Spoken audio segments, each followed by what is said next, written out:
죄송해요. 이거 뭐야?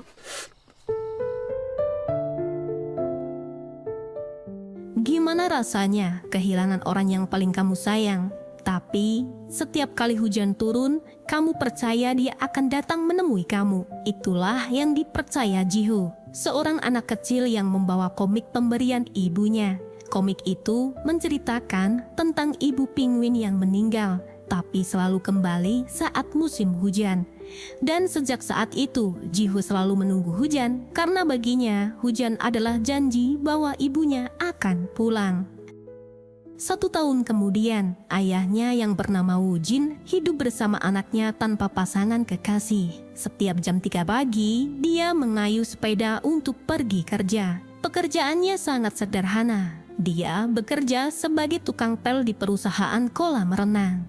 Setiap kali Jiho terbangun, dia pindah ke kamar ibunya. Tapi dia masuk ke lemari hanya ingin mencium aroma ibunya. Dan setiap harinya, Jiho melihat berita cuaca. Dia menunggu kapan musim hujan datang. Dia bilang sama ayahnya, kalau ayah nggak perlu khawatir karena ibu sudah janji dia akan pulang di musim hujan karena dia membaca buku pemberian ibunya. 정봐, 엄만 약속 꼭 지켜. 책에도 있잖아. 일단 기다려보자. Selama 1 tahun kerja, sebenarnya ada yang menyukai Woo-jin. Dia bernama Milanta. Namun, Woo-jin selama ini menutup hatinya rapat-rapat sehingga gak tertarik sama siapapun kecuali istrinya sendiri. Apalagi, Woo-jin sangat paham kalau pelatih renang yang bernama Kalpanak menyukai Milanta. Selain mereka, kita juga harus kenalan sama pria ini. Dia adalah sahabat Woo-jin, Honggu namanya, yang lagi jatuh cinta sama pelanggannya. Jiho datang ke sana karena Hong dianggap sebagai paman. Jiho cerita kalau beberapa hari ini akan ada acara lomba estafet, tapi dia nggak bisa mengajak ayahnya. Ternyata Woo-jin memiliki penyakit tumor otak, di mana jika dia terlalu capek bisa jatuh pingsan mendadak. 친구 삼촌 안녕. 펭귄 화이팅! Singkat cerita, acara lomba dimulai. Jiho dipanggil temannya, dia adalah preman kecil penguasa kelasnya. Mereka melihat celana Honggu yang dipakai sampai perutnya dan mengira dia memiliki kaki yang panjang. Takut akan kalah, si preman itu melarang Jiho karena Hong bukan ayahnya. Tapi tiba-tiba Woo-jin datang dan akan ikut lomba bersama Jiho. Hong yang melihat itu sangat khawatir apa yang terjadi pada Woo-jin. Tapi Woo-jin gak mau melihat putranya sedih. Dia tetap semangat berlari demi memenangkan pertandingan itu. Tapi ketika hampir finish, Woo-jin pun mulai sempoyongan.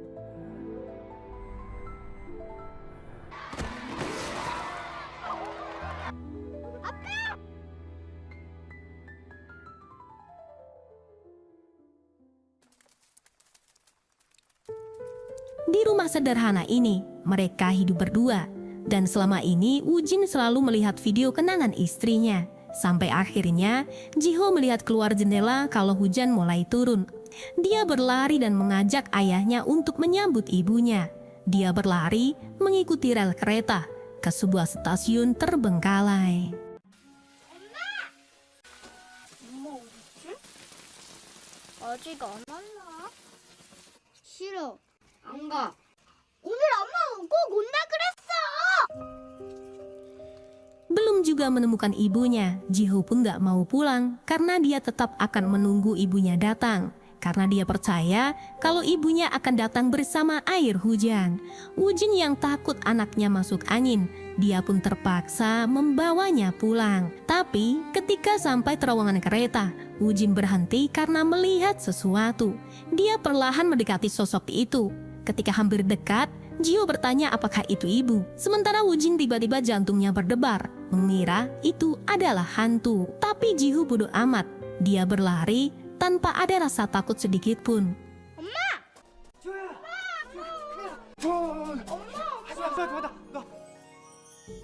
Begitu kagetnya Woo-jin, sosok wanita itu sangat mirip dengan istrinya. Dia bernama Sua. Tapi Jiho dengan pedenya bilang, lihat, ibu menepati janjinya. Tapi sayangnya, Sua kehilangan ingatannya dan gak mengenali Jiho apalagi Woo-jin. 누구니? 나 몰라?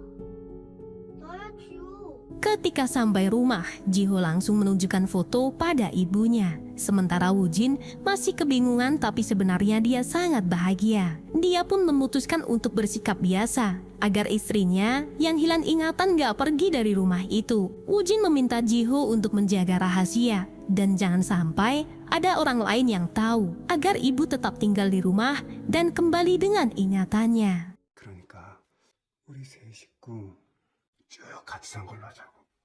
다시 간단 말 하지 마. 다른 사람들한테도 절대 비밀이고. 무슨 말인지 알지? 맞아. 너 예뻐. 뭐 원래 예뻤잖아.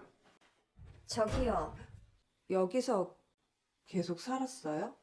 그럼 쭉 맞지? 이렇게 해놓고 살았어요, 제가? 아, 근데 아까 무슨 구름나라인지 뭔지 어디 멀리 갔다 온 사람 대하듯이 되게 반가워하고. 구름나라 병원. 근데 아까 거긴 어떻게 갔어요? 병원에 있었는데. Malam harinya, Wujin sangat gelisah. Entah apa yang dipikir, dia masuk ke kamar Juhu hanya untuk memastikan apakah dia bernafas. Melihat semua ini tampak nyata, Wujin bekerja lebih semangat lagi. Dan dia ingin cepat selesai agar bisa pulang ke rumah lebih awal. Dan yang bikin paling bahagia, di pagi pertamanya, dia benar-benar perhatian dengan Jiho. Sua bilang, Jiho sama seperti ayahnya yang selalu lupa menancing bajunya tanpa Wujin sadari kalau itu adalah sindiran yang ternyata gembok palu Thanos Wujin belum terkunci. 다녀오겠습니다.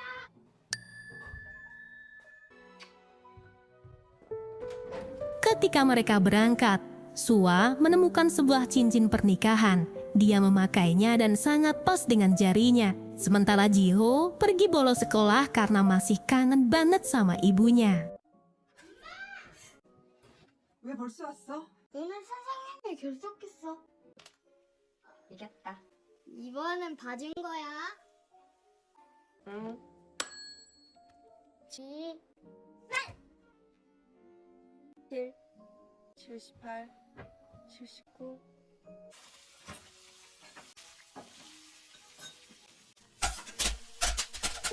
Setelah makan malam, Wujin melihat istrinya yang benar-benar menggetarkan jiwa. Dia pun mengikutinya dan akan memindahkan Jiho ke kamar lain. Tapi Sua bilang itu nggak perlu karena dia akan tidur bersama Jiho. Dia pun menyuruh Wujin untuk membuka bajunya. Wujin pun langsung siap-siap untuk menyoldernya. Tapi 저기요. 그냥 잘 거예요? 어? 좀 벗어봐요. 그런 뜻이었구나. 근데 당연히 지우가 자니까. 뭐예요? 다리도 되었어요? sambil ngobatin Panu, Sua ingin Wujin menceritakan kisah mereka pertama kali bertemu. Dia pun akhirnya menceritakan pertama kali mereka bertemu adalah saat masih sekolah dan berada di kelas yang sama selama 3 tahun. Sua adalah murid terbaik karena mendapatkan nilai tertinggi sepanjang sekolahnya. Sementara Wujin adalah murid terbaik di olahraga renang. Saat pelajaran olahraga, Wujin menolong Sua karena nggak bisa renang. Dimulai dari sinilah Wujin tertarik dengannya. Bahkan dia dibantu oleh Honggu cara mendekati Sua. Pada saat guru menyuruh para murid belajar dansa, guru memperhatikan bahwa Wujin sering salah dengan gerakannya. Setelah diamati, ternyata penyebabnya adalah karena Wujin kidal. Untuk membantu Wujin, sang guru pun mencari murid lain yang juga kidal dan akhirnya menemukan Sua. Wujin merasa grogi setengah mati sampai dia melakukan hal yang ceroboh.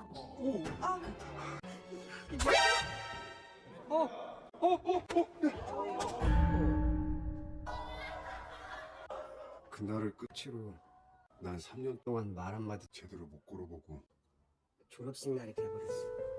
Suatu hari, Honggu tanya sama Wujin, kamu mencintai Sua hampir 3 tahun, tapi kenapa nggak pernah ngobrol sama dia? Suaranya pun cukup keras, hingga terdengar oleh Sua yang kebetulan ada di sana. Dan akhirnya Sua pun menghampiri mereka. 너 안 썼지? 너도 쓰려면 쓰던가.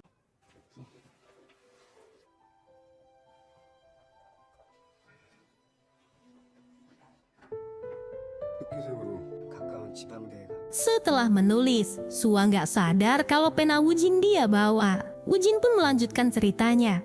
Waktu liburan musim panas pertama setelah masuk kampus, aku sempat mencoba menelponmu. Alasanku waktu itu cuma mau nanya soal penaku yang kamu bawa pas kelulusan. Tapi saat kamu mengangkat telepon dan aku mendengar suaramu, aku sangat kaget. Entah kenapa, aku langsung tutup teleponnya tanpa bilang apa-apa. Setelah liburan musim panas berlalu, aku sempat ingin menelponmu lagi pas liburan musim dingin. Tapi waktu itu malah datang surat pemberitahuan tugas militer 2 tahun. Jadi 2 tahun kemudian, aku coba menelponmu lagi. Tapi ternyata sama seperti sebelumnya. Baru dengar suaramu saja, tanganku refleks menutup teleponnya. Tapi kali ini aku gagal. Soalnya Honggu lagi berdiri di belakangku dan langsung mencegah aku buat menutup teleponnya. 서울고등학교 3학년 2반 졸업생 정우진. 그 되게 비싼 건데. Esok harinya, Wujin menemui Sua. Masih seperti dulu, Sua terlihat cuek, tapi siapa sangka dia rela berdiri menunggu Wujin di bawah terik matahari. Wujin pun bertanya, kenapa nggak nunggu di dalam sambil minum? Tapi Sua hanya menjawab singkat, dia bilang, kita udah janjian ketemu di sini, jadi ya aku tunggu di sini. Mereka pun masih banyak diamnya dan bingung mau ngapain. 더운데 그 어디 좀 들어가 있지. 교문 앞에서 보기로 했잖아. 아, 미안. 아니야.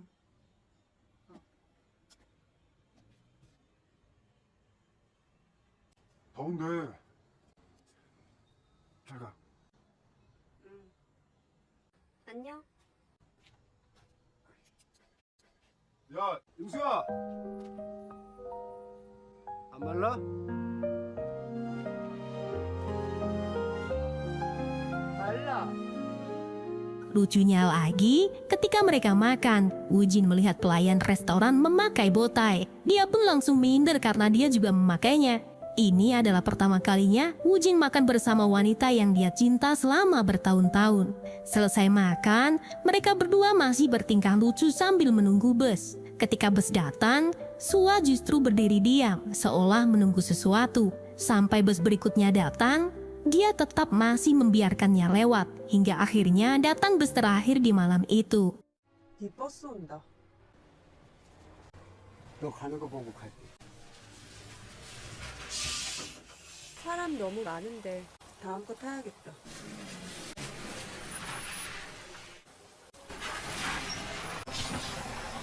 마차예요.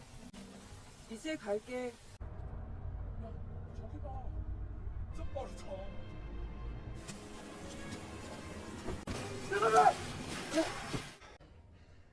편지. 어? 해도 되지?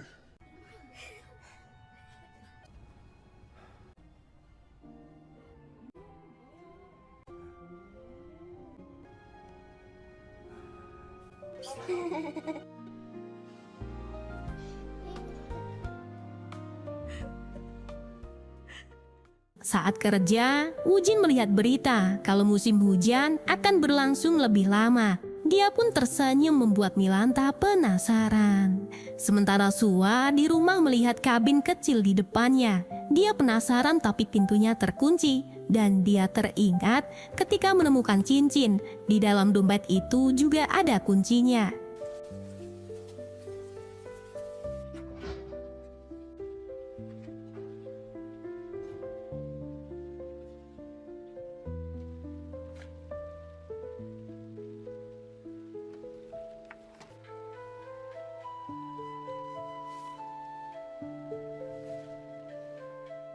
Singkat cerita, Jiho memamerkan kotoran telinganya. Dia langsung membawa ayahnya ke pangkuan ibunya.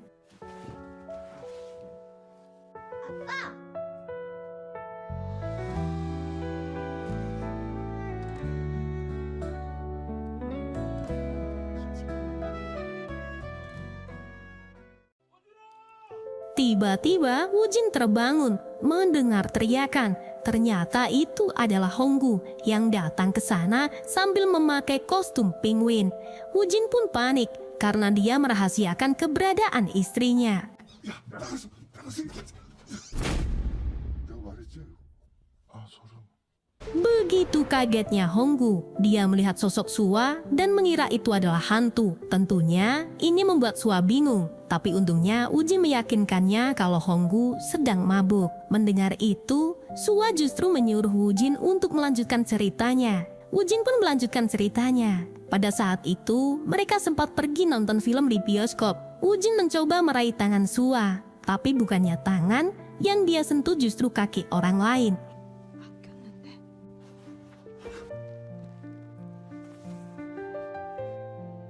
Tapi saat nungguin angkot, Sua masukin tangannya ke saku jaket Wujin. Tingkah lucu mereka ini benar-benar aneh, dan ini adalah pertama kalinya mereka berpegangan tangan.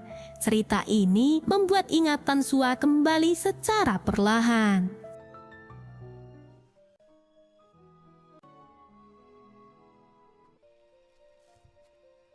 Singkat cerita, Wujin mengajaknya ke suatu tempat. Mereka pergi ke atas bukit untuk menikmati pemandangan kota. Ketika Sua lagi melihat pemandangan kota, Wujin mencoba menciumnya.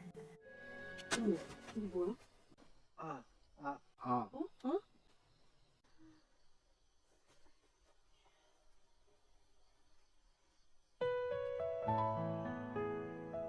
Akhirnya mereka pun saling solder. Karena ingatan Sua sudah mulai kembali normal perlahan, dia pun memakai cincin pernikahannya dan hidup bahagia bersama mereka. Gak kebayang ya, orang yang kita cinta, kita sayang, tiba-tiba hidup lagi seolah gak pernah mati. Saat pulang ke rumah, tiba-tiba Wujin jatuh pingsan.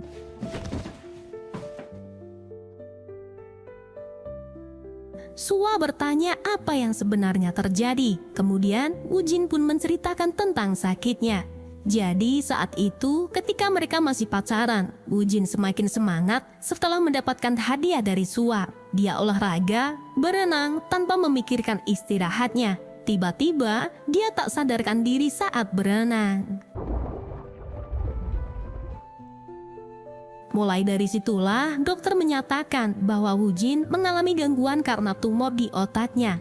Dia diberi obat, tapi malah semakin parah. Setelah dinyatakan menderita tumor, Wujin sering menyendiri, bahkan Sua datang hanya ingin menanyakan kabar. Tapi Wujin justru bilang kalau dia sudah nggak mencintai Sua lagi. 좀 말랐네. 아닌데. 그만뒀다며. 무슨 일 있는 거야? 아닌데. 나랑 계획이 있어서. 숨기지 말고. 숨기는 거 없어. 그냥 이제 네가 싫어졌어. 다시 보지 말자.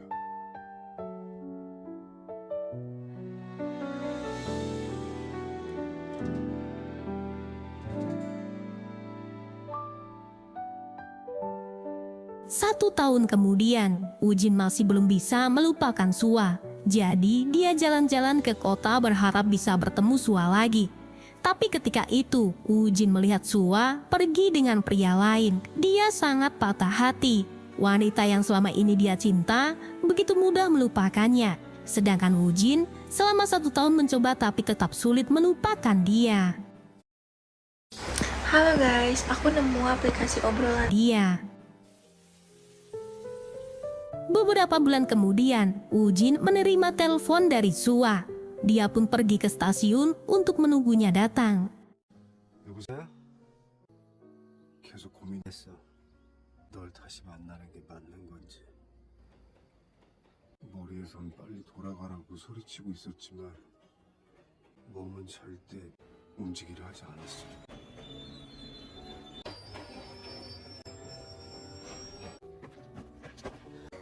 아무 걱정하지 마.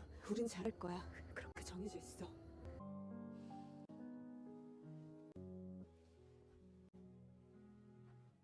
우리가 떨어져 있는 1분 1초가 너무 아깝다면서. 우리 이렇게 쭉 계속 행복할 수 있겠지? Saat sarapan, Jiho cerita kalau dia ikut acara pentas di sekolah dan meminta ibunya untuk datang. Tapi Woo-jin sepertinya tidak setuju. Gimana jadinya jika semua orang melihatnya, pasti akan mengira dia hantu. Setelah sarapan, Sua menemukan buku miliknya. Dia membaca semua isi buku catatan itu, dan entah apa isinya, dia mulai mengajarkan Jiho untuk mandiri. Mulai dari memasak, mencuci baju, dan semuanya. Singkat cerita, Woo-jin dan Honggu pergi ke terowongan kereta. Dia ke sana hanya ingin menutup terowongan itu. Tujuannya agar Sua nggak bisa pergi kemana-mana. Pada saat itu, Woo-jin mendapatkan telepon. Ternyata Jiho mencuci mobil milik tetangga menggunakan sabun cuci baju. Untungnya, ibu dari teman Jiho ini nggak minta ganti rugi karena dia sangat kasihan dengan Jiho yang ditinggal ibunya. Ketika pulang, Jiho menangis. Dia melakukan itu karena temannya bilang kalau mobil ayahnya dicuci, maka hujan akan selalu turun. Itulah sebabnya dia melakukan itu agar selalu hujan dan bisa hidup bersama ibunya. Malam harinya, mereka merayakan ulang tahun Jiho. Walaupun ini adalah momen bahagia, tapi sebenarnya mereka menyimpan rasa yang sangat sedih.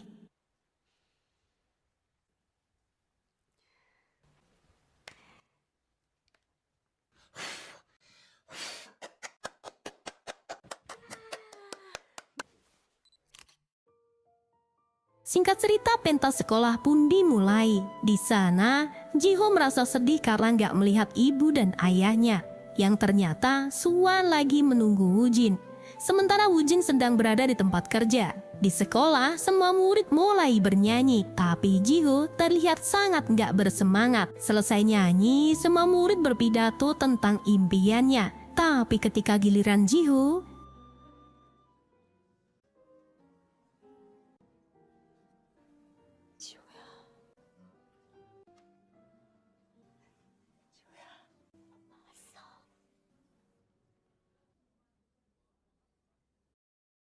나는 청소를 잘한다.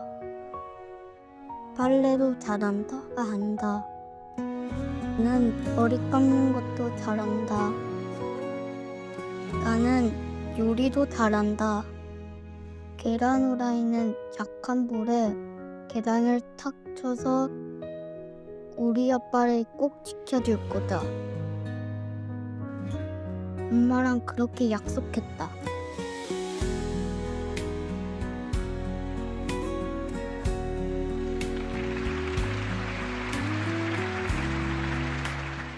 di sisi lain, Woo-jin pingsan di tempat kerjanya. Sementara Sua berdiri diam menunggunya, tapi tiba-tiba dia melihat sinar matahari. Begitu juga dengan Jiho, yang menandakan musim hujan telah usai. Woo-jin yang berada di dalam ambulan, dia langsung turun dan melihat matahari. Sementara Jiho berlari menuju rumahnya untuk mencari ibunya.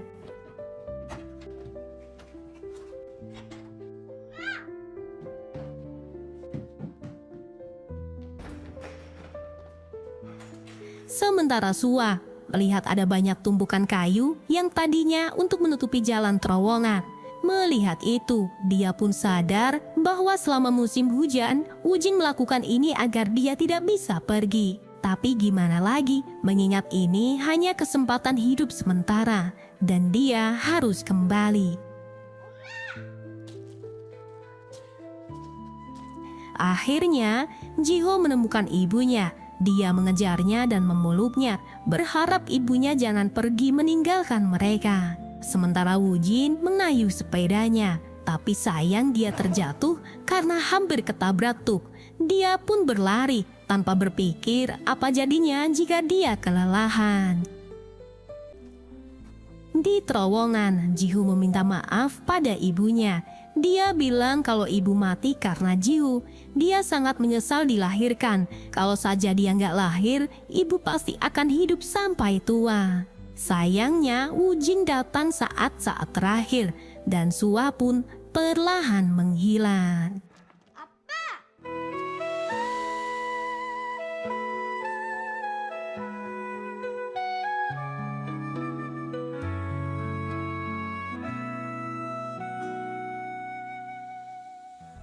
Singkat cerita, ketika Woo-jin mengambil obatnya, dia menemukan sesuatu yang ternyata itu adalah kunci, membawa Woo-jin untuk masuk ke dalam kabin. Di sana, Sua memberikan surat yang isinya adalah cerita di masa sebelum menikah bersama Woo-jin.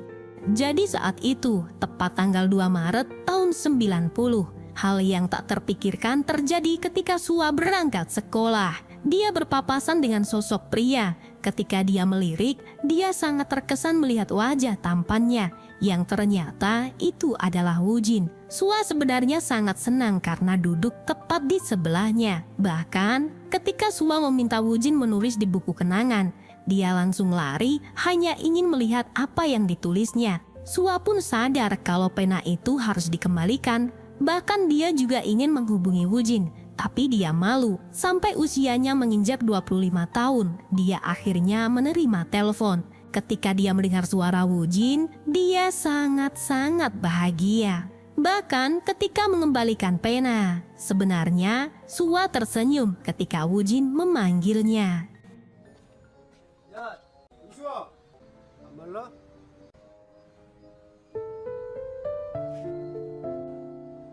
말라. Dan Sua juga menceritakan waktu Woo-jin kira Sua sudah memiliki pria lain. Sebenarnya itu adalah temannya yang memberikan tumpangan. Saat di jalan, dia pun sebenarnya melihat Woo-jin. Dia pun berhenti dan turun untuk mengejarnya.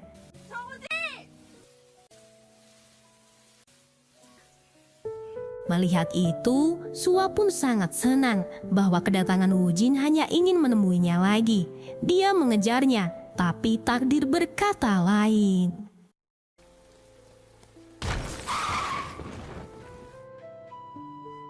Dan ketika dia terbangun, tiba-tiba dia sudah berada di terowongan. Sua sadar kalau dia telah melompati waktu 8 tahun ke depan dan bertemu Jiho dan Woo-jin di usia 33 tahun. Semua terlihat aneh dan asing, tapi Sua jatuh cinta lagi dengan Woo-jin sampai akhirnya musim hujan telah berhenti dan Sua pun pergi. Kepergian Sua ternyata terbangun dari komanya, yang ternyata dia telah koma selama 6 minggu. Dalam mimpi itu terasa sangat nyata baginya. Bahkan dia sampai mencoba pergi ke tempat yang ada dalam mimpinya. Ternyata semua nyata, tapi Woo-jin dan Jiho tidak ada di sana. Sua bingung, dia nggak mau cerita ke siapapun. Dia merasa nggak percaya, semua dalam mimpinya itu adalah tempat yang nyata. Setelah dia pikir-pikir, ternyata mimpi itu adalah gambaran di masa depannya. Jika menikah dengan Woo-jin, dia akan memiliki anak yang lucu bernama Jiho dan hidup bahagia bersama. Tapi dia akan mati pada usia 32 tahun. Dia benar-benar takut. Dia nggak mau mati secepat itu. Tapi kalau dia tidak menemui Woo-jin, dia pasti akan menikah dengan orang lain dan merubah takdir kematiannya. Tapi Sua punya pertanyaan, apakah dia akan lebih bahagia jika memilih orang lain? Dia sekarang gak peduli lagi tentang itu. Dia pun harus menemui Woo-jin karena Jiho menunggunya di masa depan. Itulah kenapa dia pergi ke kereta dan meminta Woo-jin untuk menikahinya. Dan surat yang Woo-jin baca ini sebenarnya sudah dia tulis saat dalam perjalanan. 정지호. Sekarang Jiho sudah remaja dan memiliki wajah yang tampan mirip ayahnya saat masih muda. Dan yang mengejutkan, ternyata Sua sudah mempersiapkan ucapan selamat ulang tahun untuk Jiho. Dan akhirnya film pun tamat.